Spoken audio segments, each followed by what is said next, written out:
Ang babaeng ito ay malapit na mamatay sa uhaw, ngunit ang kalahating bote ng tubig sa kamay niya ay hindi na iniinom. Sa halip ay ibinuhos niya lahat ito sa kanyang mukha. Pagkatapos kinuha niya ang walang lamang bote at tumayo sa mataas na lugar. At sinimulang dinaan ng tubig ulan na tumagos sa bakal. Ngunit hindi ito sapat upang maibsan ang kanyang uhaw. Kaya tinipon niya ang mga patak at inilagay sa bote. Ngunit ang tubig ulan na may lasa ng kalawang ay hindi rin mas mabuti kaysa tubig dagat. Di nagtagal nagsimulang sa mukha ang babae. Napulong na siya sa container na ito ng 1 linggo. At mas masama pa, sa labas ng container ay tanging karagatan ang makikita. At ang tubig dagat ay dumadaloy papasok sa pamamagitan ng maliliit na butas. Kahit ilang araw na siyang walang mainom, hindi niya maaaring inumin ang pumapasok na tubig dagat. Nang halos mawalan siya ng pag-asa, bigla niyang naramdaman ang patak ng tubig sa kanyang mukha. Dahan-dahan siyang tumingala at natuklasan niyang umuulan sa labas. Tumayo siya nang hindi makapaniwala at sikim na tinanggap ang biyaya ng langit. Pagkatapos hindi siya nagaksaya ng oras, agad niyang ininabas ang lahat ng lalagyan at ininagay sa ibabaw ng mesa upang maiimbak ang mahirap makuhang inuming tubig. Ngunit hindi ito tatagal ng matagal. Kailangan niyang mabilis na batasin ang container. Ngunit hindi niya inakalam sa kalagitnaan pa lamang. Tumigil na ang grill dahil sa sobrang init. Nawala ang tanging pag-asa niyang matatapas. Dahil sa sariling kamay ay hindi niya mabubuksan ang bakal. At mas masagol pa, 2 bote na lamang ng tubig ang natitira at malapit ng maubos. Ang kanyang kanunos-nunos na kalagayan ay nagdulot ng matinding galit. Nagsimula siyang mag-WhatsApp ng mga bagay. At hindi sinasadyang napakunan ng isang kakaibang kutsilyo. Tinitigil niya ang kalam na parang madari. At bigla siyang nagkaroon ng pag-asa. Ngunit malinaw na mas mahusay pa rin ang grill kaysa rito. Matagal na siyang naigalagari ngunit walang nabuksan. At nagkaroon pa ng maraming sugat ang kanyang mga kamay. Dahil matagal na siyang walang tubig. Umabot na sa hangganan ng kanyang katawan. Pagsapit ng gabi, nahawakan niya ng malabo ang natirang inunan na hindi pa natin. Para sa anak, kaya ng isang ina ang gawin ng lahat. Kinabukasan, biglang naisip ng babae ang isang magandang paraan para makatakas. Pagkatapos niyang aluin ang sanggol agad siyang kumilos. Isang gilid na lang ng container ang hindi pa nabubuksan. Maaaring na itong buksan na parang lata. Hanapin lamang ang tamang punto ng puwersa. At hilahin ang lamat na iyon. Sinimulan niya agad ang gawain. Mahigpit niyang hinawakan ng 2 kali. At buong lakas na hinahila pababa. Sa kanyang walang tigil na pagsisikap. Lalong lumaki ang siwam. Sa muli, ginamit niya ang buong bigat ng katawan niya. At sa tunog ng pag-ibig ng bakal, tuloy ang bumukas ang bakal. At ang matagal nang nawalang liwanag ay tumama sa kanyang mukha. Ngunit nang makaahon siya, hindi siya napatawa. Sapagkat sa malawak na karagatan, parang maliit na bangka ang container. At siya sa ibabaw nito ay tinabutin ng buhangin. Ngunit kumpara sa madilim at mamasamasang loob, mas maaliwalas sa labas. Upang makalis siya roon, sumulat siya ng maraming liham ng saklolo. Inilagay sa mga kahonong pagkain at itinapon sa dagat. Umaasang may barkong daraan na makakakita. Kahit sobrang liit ng pag-asa, kinailangan pa rin niyang gawin iyon.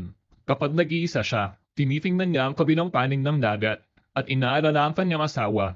Kapag walang kausap, nakikipagkwento siya sa sanggol tungkol sa kanyang kabataan at kung paano niya nakilala ang ama nito at kung paano sila nakatakas sa digmaan.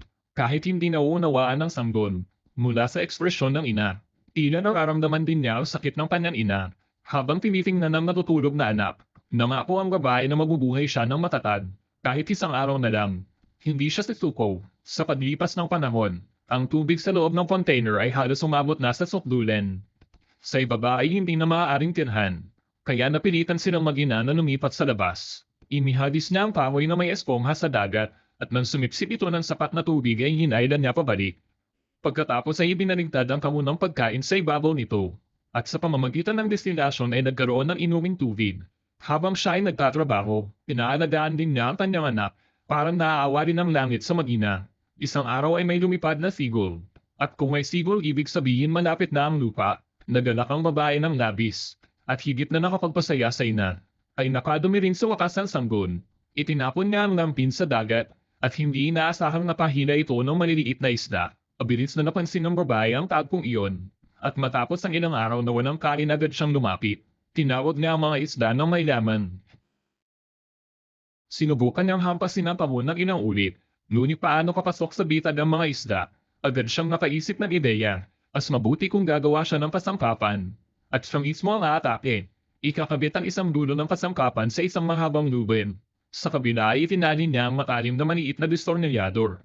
At nabuo ang isang simpleng sibat panghuli ng isda. Kung makahuli siya ng mga isda, mawawala ang problema sa kakulangan ng pagkain. Punong-puno siya ng tiwala at sinubukan ng paulit-ulit. Naniniwalang kapag nasanay siya tiyak na makakahuli siya. Sayang at hindi sapat ang talas ng pasangkapan. At sa pagbagsak sa tubig ay natapot na agad ang mga isda. Isang araw ng pagsisikap ngunit walang resulta. Bagkus naubos pa ang kanyang lakas. Pagod siyang nahiga sa kamon. Kung gusto niyang makahuli ng isda, kailangan niyang mag-isip ng ibang paraan. Sa oras na iyon, bigla niyang napansin ang eroplanong lumilipad sa langit. Hindi nag-aktaya ng ni isang segundo ang babae. Agad siyang tumakbo papasok sa container. At tinanggal ang isang piraso ng salamin sa screen ng telebisyon. Pagkatapos ay dali-dali siyang umahan.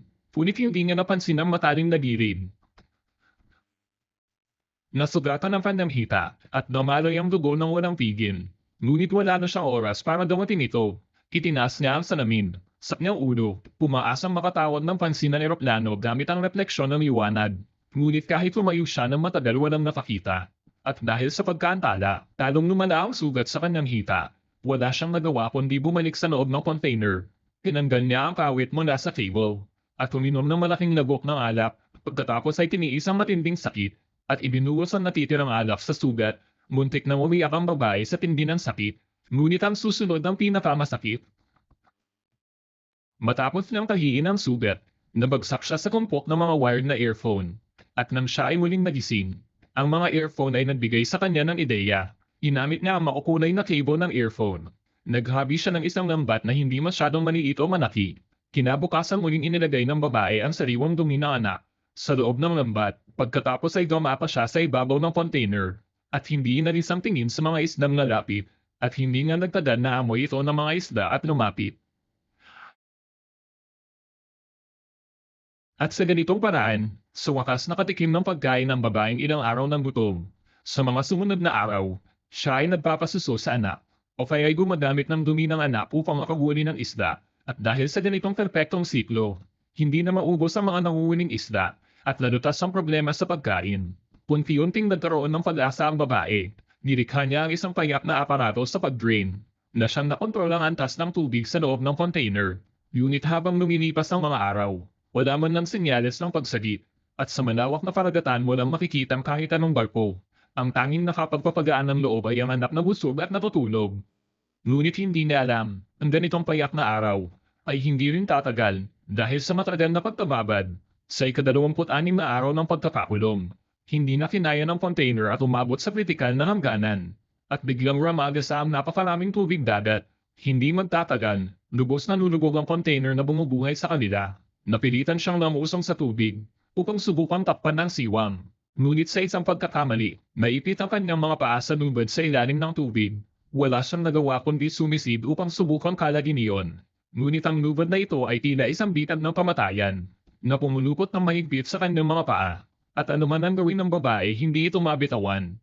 At sa bawat sandali, kailangan niyang umahan upang makahima. Ngunit kapag tuluyang napuno ng tubig ang container, hindi na rin siya makakahima. Samantala, ang maliit na bolsa ng sanggol ay tinangay ng agos. At di nagtagal tuluyang lumabog ang container.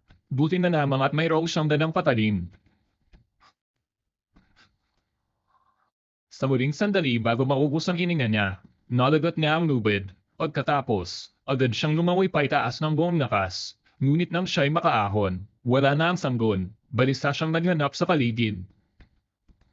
At sa oras ng kanyang pagtataranta, lumapit ang balyenang nakita niya noon. Dahil sa takot, pilit siyang lumawoy palayo, ngunit hindi siya sinaktan ng balyena. Sa halip ay dumiretso ito, patungo sa maliit na bolsa ng sanggol. At biglang nagmuga ng maraming tubig mula sa ilog, na tumama sa katawan ng bata, kaya agad itong napaiyak. At narinig agad ng babae ang iyak. Mabilis siyang lumangoy papunta roon. At sa wakas nakita niya ang maliit na bolsa. Matapos ang lahat ng iyon, umalis ng maringgal ang balyena. Sa tulong nito, muling nagkasama ang mag-ina. Ngunit sa harap ng walang hanggang karagatan, ano pa ba ang magagawa nila? Di nagtagal muling sumikat ang araw. Dahil sa matagal na pagkababad sa nagyayelong tubig dagat, unti-unti nang nawalan ng malay ang babae. At bago siya mamatay, ginamit niya ang huling lakas. At inihagis ang piraso ng isda sa dagat, umasa siyang maakit nito ang mga sigol. At ang mga sigol na iyon, maaaring makatawag ito ng pansin ng mga dumadaang barko. Sa ganitong paraan iniwan niya ang pag-asa ng buhay sa bata. At siya naman ay lumubog sa dagat, hindi na malaman kung gaano katagal ang lumipas. Isang pampampang isda ang sa wakas dumaan doon. Ang tanawin sa dagat ay agad nakatawag pansin sa babae, kaya agad nilang binago ang direksyon papunta roon.